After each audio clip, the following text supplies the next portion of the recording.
да превеждаш. Кой ще превежда? Ja, мама ще превежда. Какаш? Уважаеми младоженци, приветствам ви, добре дошли. Днешният ден е празник за вас. Необходимо е пред мен, като длъжностно лице, пред вашите кумове,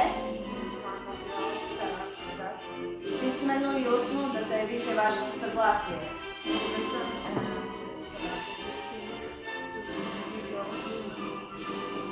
Лей Шемин, приемате ли вашия избраник Александър за свой законен съпруг?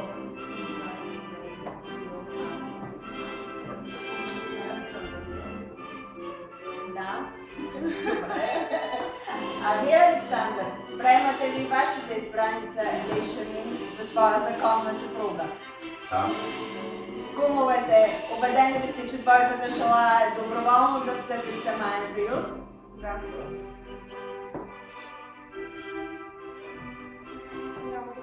Пръстенът е символ на съюза, който днес доброволно се сключва между вас.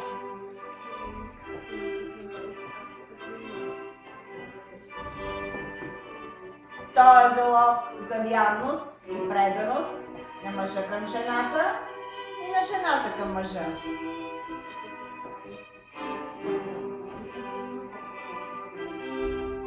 Тъй както овалът на вашите брачни хълки няма край, нека няма край и вашия стремеж един към друг.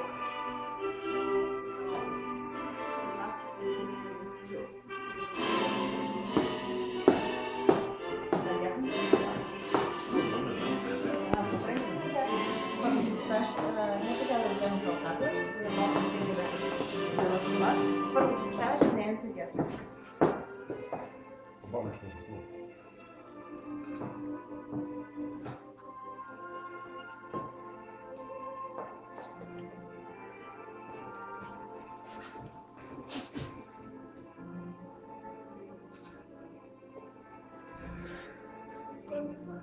Ами да, като влезе, повече няма излизане. За това е направена. Дълъг и стръмен ще е пътя, който ви предстои. Той ще ви поднесе не само радости, но и тревоги. Не само сладости, но и горчилки. Вървете ръка за ръка, помагайте си и вие ще постигнете всичко това, за което сте мечтали.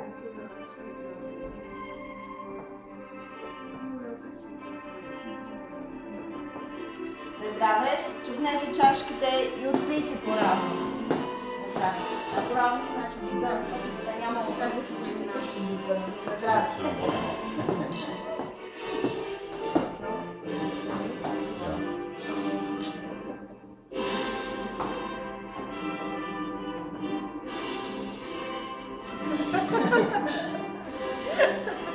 Браво!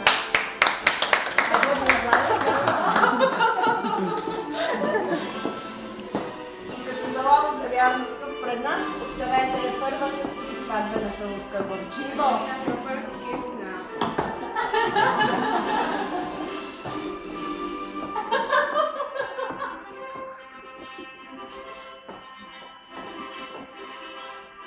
А сега, уважаеми младоженци, моля, потвърдете с подпис волята си. Да, заповядайте.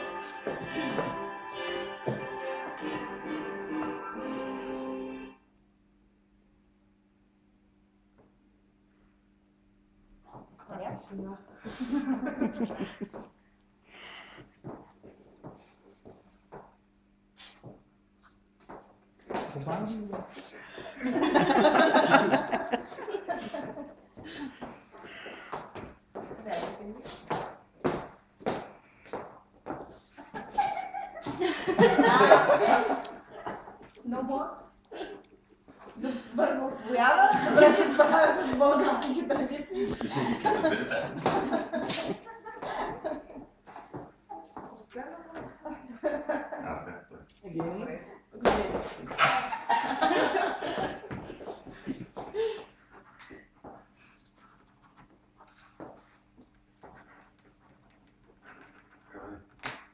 начало на страх.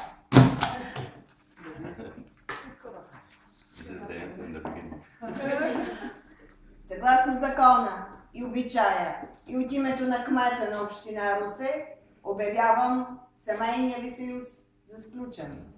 И като ви връчвам удостоверението за сключен граждански брак, ви пожелавам много здраве, щастие и дълги години да делите живота си с обич и разбирателство.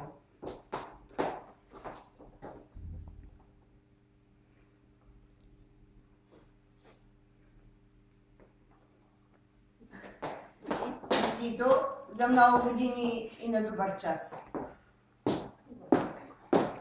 Честито ме. Бъди пазителка на семейното огнище. Повядай. Честито на теб, а ти не е толкова. Честито. Честито. Заповядайте. Сега да си ги поздравите.